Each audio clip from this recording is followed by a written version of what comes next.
But all right, okay. just walk away. All right. But why just he doesn't show up? All right, let me ask you, do you have a problem with a young man who looks into the face of the young woman who has just said to him, I love you, and he says, I don't believe you unless you have sex with me? Do you have a problem with that? Maybe that's what works. Well, I do. I got a big problem with that. I know. If I say, God, in order for me to believe in you, you must do this, I am manipulative. I'm by birth Muslim. Kind of consider myself atheist, agnostic. I'm sorry, you're Muslim and atheist? I was by birth Muslim. By birth Muslim, but now atheist. Myself atheist, agnostic. All right. So why God just doesn't come out and solve this mystery? You know, people are still killing each other. I'm Muslim, you're Jew, you're this, I'm this, you're this. You're wrong. I hate you. I'm gonna kill you. I'm gonna kill you. Right. 90% of the wars during the ages was because of these religiouses. Yep. I'm not saying specifically which one. Yep. Just why God just doesn't come out? Okay, I'll go first, and then Stuart will go. Okay. Solve it. So what's the problem? Why are Muslims and Christians and Jews and atheists killing each other? Why did Mao Zedong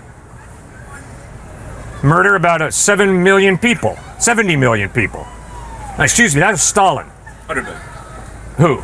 Mao did 100 million? Why did Mao Zedong, Joseph Stalin, Adolf Hitler slaughter people in the millions? If anybody tells you... Ideology. Yeah, and money and power and land. I want it for my team, not exactly. That's right. So that's the real cause of war. So what does that show us? But they dip into religion because that moves people. Okay. But the real problem is the human heart. Why is there so much divorce? Because the human heart. Why is there racism? Because the human heart. Why is there sexism? Because the human heart.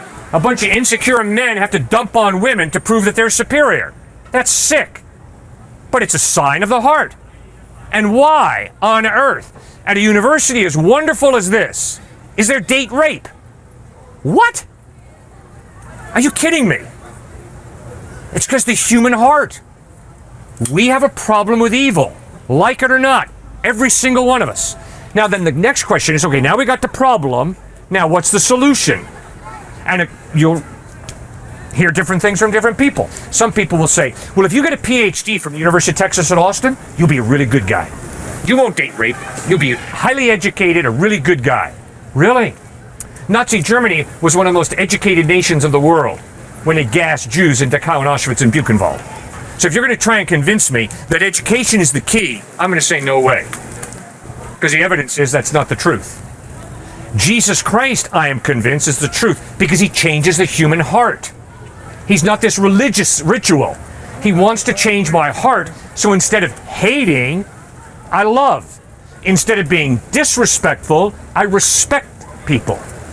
That's why I'm committed to introducing people to Jesus Christ. Why? Because I'm convinced he's the solution. Oh, I love that part of Christianity. They're probably the nicest religious out there, generally speaking.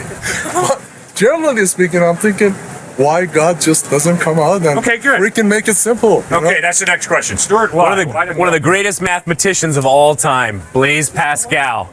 Blaise Pascal himself said that God gives us the most evidence, just enough evidence for us to decide whether we want to trust in him or not, but not too much evidence to cause it to be compulsory, to make you believe in him. No, it's based off of faith and a trusting relationship. If God just showed up right now in front of you, he'd be a large demigod. You would come to believe in him based off of fear, terror, because I have to bend the knee to this God who is so scary. Yeah.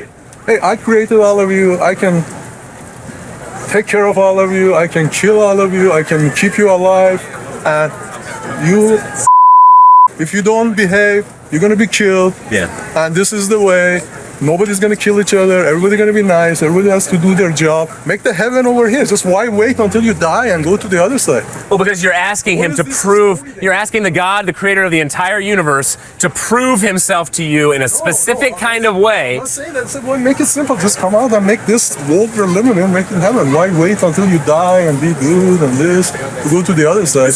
Do it right now. But who are we to say right here, right now, Why this mystery? that the God of the entire universe, you show up in the way I want you to show up perfectly, and now all of a sudden I want a loving, connected relationship with you. See, what you're talking about is you're just talking about a type of evidence, and I just want a type of proof that you exist. There's no trusting relationship that's built into that. It's proof. I just want proof. Right now. That's all I want. I want proof, God, you show up right now, and I'll believe in you and give my life to you. No, they won't. It's playing a sick, dirty game with God, saying that you need to give me a type of proof because I am God. It's a type of humanism. It's I need X amount of proof. You need to tell me why exactly suffering happens, why exactly we don't have the cure for cancer right now, God, and then I'll believe in you. Do you see how that's a game? That's a dangerous game to play that will not be able to form a type of relationship with God. Strong-arming him. Dangerous game to play to make people believe in something. That guy believes in a little bit different thing. That guy believes in, and then they hate each other. They kill each other, and everybody thinks they're right. And who knows who's right until you die, and we'll find out the other side who was right. I mean, it's a sick game. This is a sick game. You remove God, and then you start to dip into a certain autobiography by a certain communistic soldier in Russia who started murdering 10 different inmates he had because he said, I thank the God who does not exist that I can become God myself to make moral decisions on people's lives so that I can kill them. If there is no God, there is no moral obligation. There is nobody to say that this is absolutely right and this is absolutely wrong. I decide it myself. And if I decide to ultimately end this person's life, who's to say it's bad? So you remove God, now there's moral subjectivity, and you decide what is right, what is wrong, and they're all meaningless and they're all equivalent to each other. We had a lot of. That's why atheism, that's why there's been way more deaths through atheistic regimes than through religion. Religion, you get the Crusades, you get the Salem witch trials. What? The Salem witch trials killed 7 people. Mao killed 70 million. I mean, this is such a scary little game, trite game that atheists like to play, whether it's a bumper sticker on the back of a car or whether it's a freaking meme. What they'll say is religion just kills people. And they never get into the historicity of it and start to understand, no, actually it's atheism that kills people. It's not religion. It's ideology. Communists did that. The communism ideology. A lot of religions on that. Atheism ideology. You in my group. You're not in my group. Right. What I'm saying, again, I told you I am kind of, don't know, atheist, agnostic. I don't know. Yeah. I say I don't know. So I'm saying all these religions came through and they all consider one God, which has started from, from my country. Was it Zoroastrianism? Right. Okay. One God, one hero. Yeah. So they all copied it after that. Okay. What I'm saying is, if this is true, and like as you said, 80% of the world believe in it, not 80%, half of the world. Why just God doesn't come out? Just wait until you die. Every single religion believes in a God that's radically different from the other. So for you to say a God just shows up and all of a sudden everybody says, oh, here we go. Everybody just look at this God and we all understand this God perfectly, believe in this God, and hey, all the religious wars, all the atheistic regimes will all be done away with. That's an idea that is so presumptuous, it's scary. He created us. He's the most powerful. He can turn off all the airplanes, all the guns, right? Everything. Anybody gonna do something bad, he's gonna stop it. He's the most powerful. Why does it? I don't care if it's Christianity God or Muslim God or Judaism God, which actually Islam believes on all 3 of them. Why? Why? Why? It's simple. Why is not coming out? It's because he wants you to love him. And love cannot force. I see. No. You cannot force someone to love you. I see you over here. Yeah, I can't force you to love me. I know, but okay, God is not going to force you to love him. I turn around and go. God loves you, and because he loves you, he waits for you to love him. Now, second point is this. I want to see it. Fine. Look at Jesus. Then that's the way you see God. Look at I can't Jesus. see Jesus. See, there's You no read picture, about him. There's no movie. There's nothing. All right. I see But the game that you're playing, I'll tell you why it's wrong. God, if you want me to believe in you, you better do this. Show up right here, right now. I don't even want to believe in him. I said, why just doesn't? I may not like him. But all right, okay. Just walk away. All right. But why just he doesn't show up? All right, let me ask you, do you have a problem with a young man who looks into the face of the young woman who has just said to him, I love you, and he says, I don't believe you unless you have sex with me? Do you have a problem with that? No, maybe that's what works. Well, I do. I got a big problem with that. I know. If I say, God, in order for me to believe in you, you must do this, I am manipulative. Don't play that game. Don't play it with a woman, sir, and don't play it with God. Instead, take a person for who they are, let them reveal to you the way they choose to love you, respect them, and do the same with God. And if God chooses to become a human being in Jesus Christ, and the evidence is he's reliable, you better trust him, love him, because he obviously loves you. He gave his life for you. And they're not a bunch of people who give their lives for me. He gave his life for you, so he really loves you. I respect all of these religions, including Islam, Christianity, Judaism. All I'm saying is, why make it so complicated?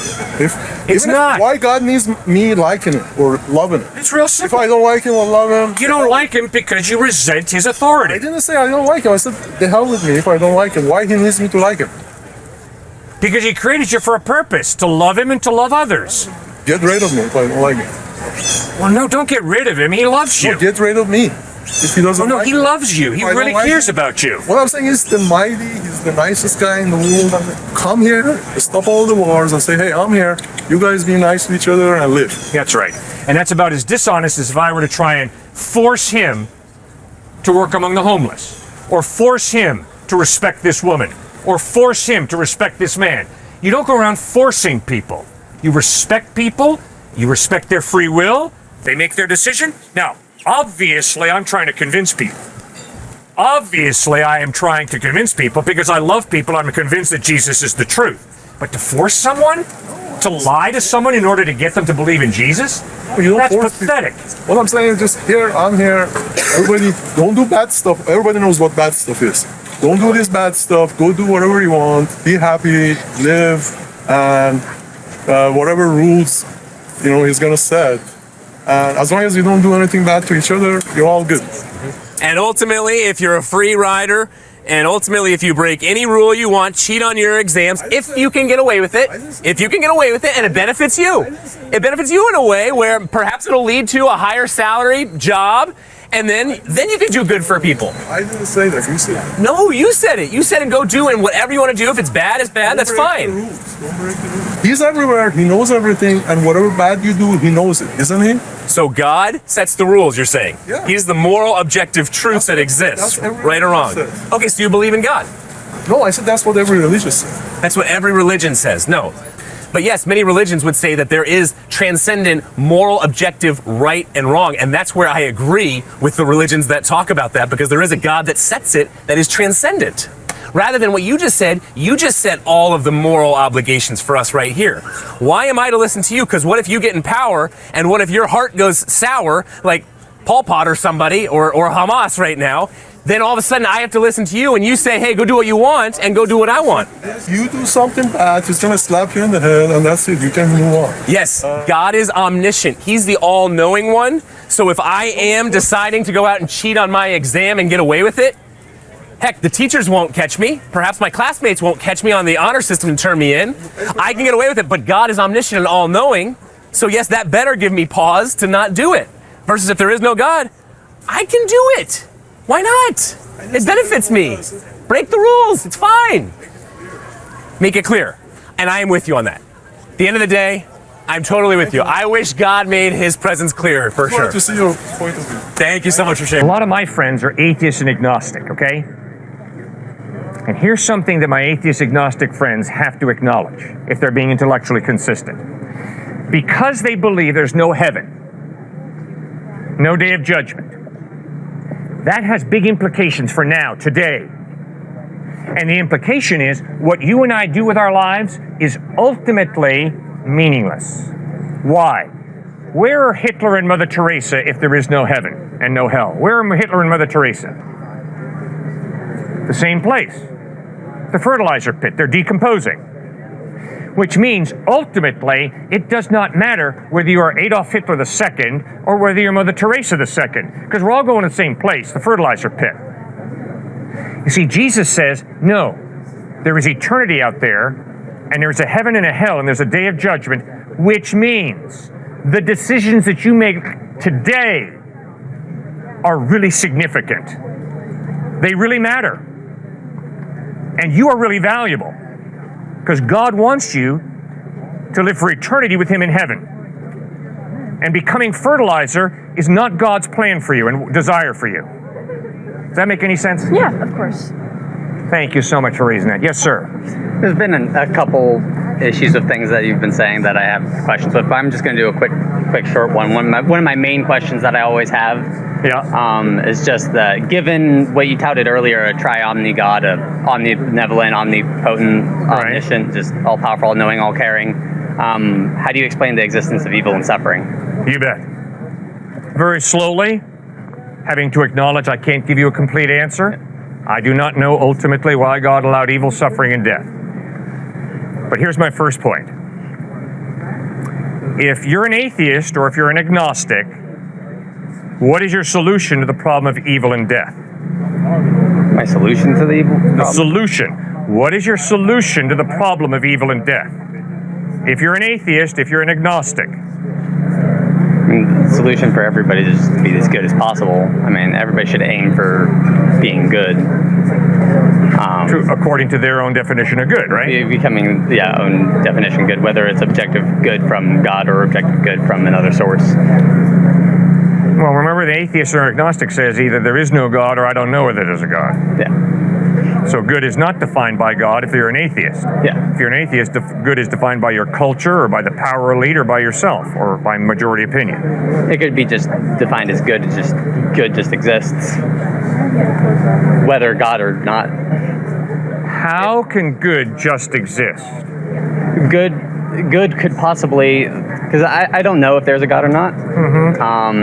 But I mean, if there is such a thing as a God that is out of time, like that is eternal, why can't other concepts like good just be out of time and eternal, just a thing that exists like God? Okay. Sir, good is an intangible value. You cannot see good. You can't see God either. Exactly. You cannot measure good, right? You can't measure God. It could exist eternally, just like it could just be God. It could just be God. It could not be just God. It could just be the existence of good and evil that just exists in the world. But given a tri-omni God who's all-powerful and all-caring, why evil and suffering exists doesn't make sense to me. Okay, good. You hang with me and we'll go. If he's as powerful and caring as he says. In order to understand goodness, there has to be a mind. This tree has no understanding of good. This cement has no understanding of good. See, good can't just exist. Because goodness requires definition. And it's an intangible value that you can't measure. You can't grab goodness. Which means you got to have a mind involved in defining what is good. If we're going by that definition, then what is defining God? Okay, what we'll created get to that. God? We'll get to that. All the arguments you could give for God could also go for good, just as a general concept. It could just exist eternally out of time, unmeasurable. No, sir. That's not fair. If God exists, God doesn't depend on anybody. If goodness as an intangible value exists, it depends on a mind to define it. God would also be an intangible. Obviously, that's right. It's like coming from a different viewpoint, outside of trying to see where, the reasoning for things. You could say that it could be what we define as God, societally, could just be the existence of just that good, in the same context of eternal and timeless and all that. If there is no God, goodness is not eternal, because goodness demands a mind to define it. Then Which means? then in giving that same argument, then what mind defines God? There would be something above him if something has to make him or define him. Or No, God can be an eternal being without beginning, without end.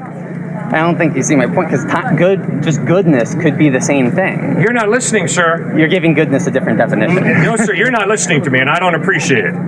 I told you flat out, and I think you're smart enough to get this point. Goodness demands some mind to define it. The tree, the cement, has no ability to understand goodness. You've got to have a mind. Do you see that, or do you disagree with me? I think we're coming to different definitions of good, because then, like, there's still, outside of that though, given your definition of good, still, why is evil or suffering? Forget my definition of good. Your definition of good. I'm just saying, given yours, why does evil and suffering exist? All right, all right, You're fine. evading that part of the move on to that, question. okay? But sir, I got a real problem with your thinking, all right? I don't think you're being honest with yourself. That's not fair. You know very well that I've cornered you totally, intellectually. You know very well that you cannot have goodness without some type of mind to create and define it. It's impossible. This does not define goodness.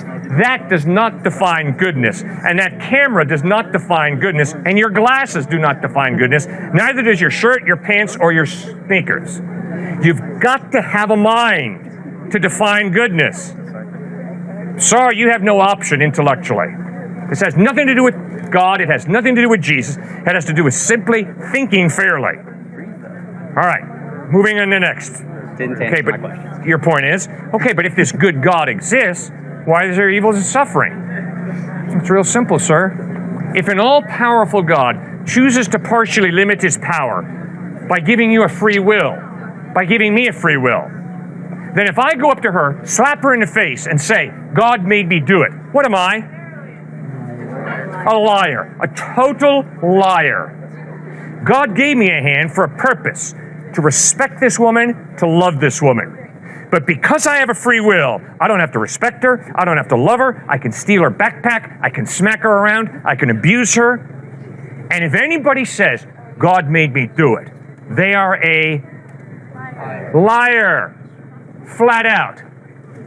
So, why does evil exist? Evil exists because God limited his power. He's all powerful, but he limited his power by choosing to give her a free will, me a free will, all of us a free will. Does that make any sense? It kind of answers it for humanity, but suffering also exists just in the animals. Good. Like, why does a zebra deserve to get its throat crushed to death by a lion? Like, Good. How is that caring or just? Like, coming from a Christian standpoint, we have sinned as humans. Coming from the Christian standpoint, so we are, we have free will and we can make mistakes and all that. Yep. But why not? Why have animals just, not have their perfect little ecosystem where nothing has to suffer and only humans suffer? Very good. Now we're thinking, all right?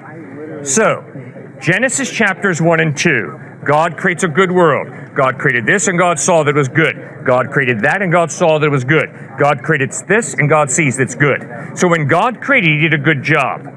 No evil. But Genesis chapter 3 records how human beings rebel against God. And one of the consequences of human beings telling God, get lost, get out of here, is God honors our free will, takes a step back from planet Earth, and nature unravels. And so you're absolutely correct, sir. Animals suffer. I have suffered. We all will suffer. Not because God is sicking us, but because God created a world with free will, people with free will. We chose him to tell him to get out. When he gets out, chaos fills the gap. Genetic breakdown, death occur. Because humans decided to reject God, God punished the animals. One of the consequences. It seems uncaring and unjust. No. Given a triomni God. No, it's an issue of consequences. Who put Texas State together? Did they do it last summer? Well, the consequence should go to the humans that did it. You don't punish someone else for somebody else's misdoing. That would be a nice way for things to happen. But unfortunately, because I have free will, if you're a husband and I smack you around, It might affect how you treat your wife when you go home tonight. It might affect how you treat your kids when you go home tonight. You see, for me to think that, well, I've got free will and it's just me and it's just you, and there are no consequences to the way I exercise my free will, that's a lie. Total lie. Well, how I would interact with animals is one thing, but how animals should interact with each other. Why suffering exists between animals, not from humans to animals, but between animals, suffering exists. Why are they being punished through suffering between themselves? They're not being if they punished. didn't do anything wrong. You're correct. You're absolutely correct. They didn't do anything wrong. The same way, little babies that I have to bury didn't do anything wrong. But they're born into an unfair world where birth defects occur, and so babies die. Not because they've done something wrong. They have not done anything wrong. But they are born into an unfair, unjust, messed up world. Thanks for raising those issues. Yes, ma'am. They're also born with original sin, though. Which Okay, what does that mean? My good Catholic friend, what does that mean? It means that as a consequence of, correct me if I'm wrong, but as a consequence of Adam and Eve eating the apple, all the following children would be born with this original sin that would have been an effect of mankind previously, correct? Okay, maybe. And at least also the way I was brought up was Yes. that if you were not baptized or had your original sin reversed, you Yep. would not be able to make it to heaven. Yeah, I So totally isn't disagree with that. I don't think there's any biblical basis for that. But wouldn't like original sin be a spiritual birth defect? Good. Ooh, now I think we're onto something here. Okay, so what on earth is original sin? Original sin is simply this. I am born with a readiness to sin factor. Doesn't mean that everything I do is evil. My atheist friends do a lot of good. They've got a conscience. But all of us have sinned. Every atheist, every agnostic, every Christian, Jew, Buddhist, Hindu, we all have sinned. Part of the reason we have sinned is because we're born with a readiness to sin factor. Let me give you an example. When I was 4 years old, I was in a sandbox playing, and my friend had the audacity to hurt me. So very naturally, I took up the metal truck, and I said, really? Bam. Never seen that behavior model before, but I very naturally took up the metal truck, slammed it on my playmate's head, and it wasn't pretty. I am a sinner. That's my son over there, walking this way. He used to sit on a baby chair. I would put a glass of grape juice in front of him, and I would say, Stuart, do not knock this glass of grape juice off this tray. And with a smile from this ear to this ear, he would backhand that glass of grape juice off the tray. He was born a sinner, same way as old man, me, was born a sinner. Now what does that mean? It means we have a readiness to sin factor. But we cannot blame our sinful nature for what we do, because we still have a free will. So if I slap her, and you say, wait a second, Cliff, what'd you just do to her? Why'd you do it? And I say, because of my sinful nature. That's a cop-out. Because I still have a will. And you see, here's the challenge. The challenge for me is to overcome my sinful nature with my will and make responsible decisions. And that's why the whole line of thinking at Texas State University, which is, I was born with this desire, therefore it's good, is a crock. Well, can I ask you then, do you believe that babies are born with an understanding of good versus evil, or do you believe that it was taught by human nature? Good, very good question. I'll answer this and then Stuart, you answer it. I am convinced that my little granddaughter, who is 6 months old, his daughter, has no understanding of what good and evil are. But I am convinced that when she comes of age, and I think for different people that's different, she will develop her own understanding of good and evil. Will that understanding be heavily influenced by her environment? Yes, ma'am. Will her understanding of good and evil be limited by her environment? No. Once again, smack. Sorry you're getting hit so many times today.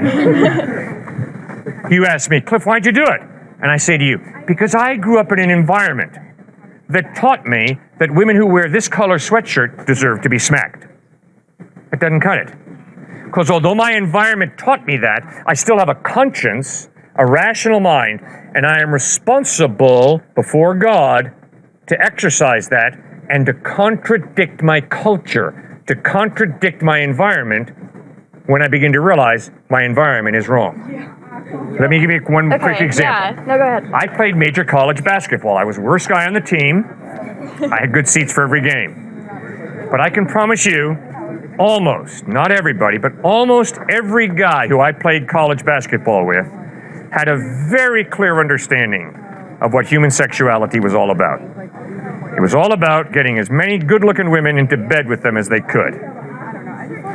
And so I had to exercise my conscience and my rational thinking. I had to ask, is that why God gave me my sexuality? To have sex with as many good-looking women as I can. And was it tempting to follow their example? I mean, that's the environment. I mean, shoot, we flew on a jet to played against UCLA, St. John's, NC State, Wake Forest. I mean, we were high flying. Okay, and so we all knew what we did at night. All right? So I had to make a decision. Is that the right way to live? Is that the right way to treat women? Is that the right way to express my sexuality? Or has God created my sexuality for a different reason? So I had to contradict my culture. And guess what? I've learned to respect people who contradict their culture and don't support racism. I work with some skinheads. And those skinheads grew up in a culture that said white superiority is clear. But there's some skinheads who said, no, it's wrong, and I'm not going to follow my culture. So that's how I think through that issue. All right, Stuart, what do you think? Well, yeah, I would just add to that, because we've talked so much about kind of the moral ethic side of things, it's important, again, to remember that the Christian faith is not about just be a good person, somehow you'll get into heaven. Just be a good person. I'm a good person, so I'm in. No, to your question, many babies are born into, whether it's a crack baby or whether it's a baby born into a very religious home or an Amish baby, let's just say. They're typically born into homes that are very tender, loving, as long as they don't leave, right, and they get excommunicated. Tender, loving, they get taught ethics. See, when you become a Christian, cynical, pharisaical, judgmental Christians will say, oh, well, you should be, say, 9 out of 10 on the ethic standard rung, in terms of you should be a great person. But no, Christ doesn't understand that the baby born into an Amish family versus the baby born into a crackpot family, this baby, when they come to know God from a very young age, they're going to be higher ethically in terms of how they live than this one who is, say, probably ethically living a pretty messed up life, at least at first, and yet they both have eternal life because they've accepted Christ. It's not like somehow this one is going to be higher in heaven, right, like there's levels, than this one. But then why give original sin to something that doesn't even have a working conscience yet? I'm glad I heard you say give original sin one more time, because I heard you say that earlier. Right. Because God doesn't give original sin. See, I debated an atheist on YouTube not too long ago. He's a comedian. And that's what he kept pushing me on. Out of the book of Isaiah, briefly talks about how God creates evil. But if you look at the interpretation, what it means is God judges different people groups when they have done tremendous evil. So just like that passage with original sin, God doesn't give us original sin. He gives us free will, just like with Satan, to decide whether to worship him, to love him, to have a loving relationship with him, or to just go our own way, to live for ourselves, to live any old way we want. And then that, based off of Genesis 3 and what happened in the garden with Adam and Eve, what they decided that we're going to flip you off, we could care less about you, then they lived their own kind of way and original sin started. But to your point, absolutely, we're born into a messed up world, so we do have a readiness to sin factor, I believe you said that, from the earliest of ages. But babies will also be in heaven, because when David's baby dies, his wife was Bathsheba, he says, I will go to you, you will not come to me. So babies will be in heaven, based off of the question earlier on suffering. Does that make any sense? Yes. Thank you so much for raising that. Yes, sir. So I believe in God, and I turned Christian, and I know it's only because I'm American, and obviously the main religion in America is Christian. Yeah. So that's why I lean towards Christian. But I have a question. So Not a good reason to lean towards Christian, okay? I appreciate your maybe. honesty and your ability to analyze yourself. Yeah. Please do not believe in Jesus Christ because you grew up in America. Not a good reason. No. I believe in God, Good, and I didn't before. right? But I'm still stuck on this whole Jesus thing. Yes. Because if he's sinless, like, Yes. is there a possibility that there will be another person born that's sinless? Or is Jesus the only one? Well, Jesus is the only one that I know of so far who's been born sinless. Mm-hmm. And I think it's highly unlikely that someone will be born sinless. I guess my main question is I can believe in God because Yep. I know I can't see him factually, but I have a belief in him. Yes. But I don't know if I can believe in Jesus because he was on earth. Yes. And not everybody was there to prove whether he was sinless or not. Like, he wasn't surrounded by Good people point. 24/7 saying... Good point. Very good point. So Yeah. maybe Jesus did sin at some point. But I have to follow the evidence. And the evidence is the Apostle John lived closely with Christ for 3 years. And in 1 John, John writes, "In him is no sin." So you're right. John didn't live with Jesus intimately for 33 years. Just for 3 years. Yeah. But I can promise you, if a dude lives with Jesus for 3 years and can honestly say, "I've never seen the guy sin," that's pretty impressive. Then in John chapter 8, Jesus looked into the faces of his enemies and asked them, "Which one of you can prove me guilty of sin?" And his enemies were silent. Whoa! I can promise you my enemies can point out many times that I have sinned. Stuart? Tacitus, Pliny the Younger, Josephus, many of these external sources, he was talking about internal sources with the Gospels, talk about not so much Jesus. Jesus was talked about in a way where he was a magician, Josephus talked about, how he was nasty. But then other sources contradicted him, saying that he just hated Christianity. That's why he was saying that about Jesus. So I would look more so at his followers to talk about the sinlessness, because they were known for a few different things. One, against infanticide. They were pulling babies off of garbage heaps. Two, egalitarianism. They treated everybody equally. Three, they were made up mainly of slaves who were coming into the church. Fourthly, they were non-retaliatory. They were known in a very weird kind of way to actually not get revenge on other people groups, which was huge during that day. So I'd look at Christians as the evidence for Christ. Okay, now I like you a lot. So, You're being honest, so keep going. yeah, so maybe this is just like the belief part, but I have a hard time believing that part. Like, I can believe in God because I know I can never see it. We can never see God. Well, we can never see him, like, visually. Is that why you believe in God? Because you Huh? can't see him? No. I mean, I couldn't Good. get too deep into it, but it would take a long time. But I'm saying, like, just reading the book and believing that there was a human that did that, I have a hard time believing that. Like, a really hard time. Okay, but I'm pleading with you. You got a good mind, sir. You articulate and think well. Now remember, you can't believe in God simply because you believe in God. You believe in God because there's evidence. A lot of it's common sense. Well, my evidence is that there is an objective truth. Good. That from that there is a good. All right. But I don't see Jesus in all that. I don't Okay, see all the right. equation of that. Okay, but remember, we're starting off then with defining faith. You don't believe in God simply because you believe. No. You believe in God because there's evidence that God exists, right? Yeah. Okay, excellent. Now just do the same thing with Jesus. Read the Gospels, Sure. Yes. and yes, it's going to be different. The evidence that God exists is not historical. It's philosophical. Right. You see order and design, points to a designer. You see a moral absolute, an objective moral, points to a moral lawgiver. Okay, you've got your evidence. Now, when it comes to Jesus, it's not going to be philosophical. Why? Because he claimed to be God in human form. But I like that, because that means we can historically analyze Christ. Which is why Paul writes in 1 Corinthians 15, if Jesus Christ is not risen from the dead, we're idiots for believing in him. Because the veracity, the truthfulness of Christ is based on his claim, I'm going to die and rise from the dead. Ooh, that was a big mistake, Jesus. What's the mistake? You gave us a way to verify you or falsify you. If you don't rise from the dead, you, Jesus, are a liar. But if you did rise from the dead, you, Jesus, are the truth.